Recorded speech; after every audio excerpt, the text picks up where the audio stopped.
Mahigit 216,144 na trabaho mula sa 2,281 na employer ang iaalok po ng Department of Labor and Employment or DOLE sa 69 na job fair site sa buong bansa bilang bahagi ng pagdiriwang ng ika-123 Labor Day. Ayon po sa DOLE, ito ay alinsunod po yan sa direktiba ni Pangulong Bongbong Marcos na gawing regular ang mga job fair para matulungan ang mga Pilipino sa paghahanap ng trabaho. Kabilang po sa mga kalahok ang mga kilalang kumpanya sa retail, food, services at hotel industries. At gaganapin ang pangunahing job fair sa SMX Convention Center, Pasay City.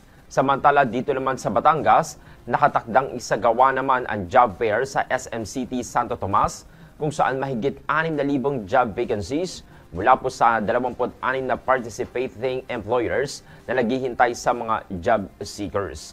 Kasabay nito, magkakaroon din po ng one-stop services mula sa iba't ibang ahensya ng pamahalaan gaya na lamang ng DOLE, DTI, SSS, Pag-ibig, PhilHealth, TESDA, LCR Tala Konsultahan at iba pa upang mas mapadali ang pagkuha ng serbisyo ng publiko.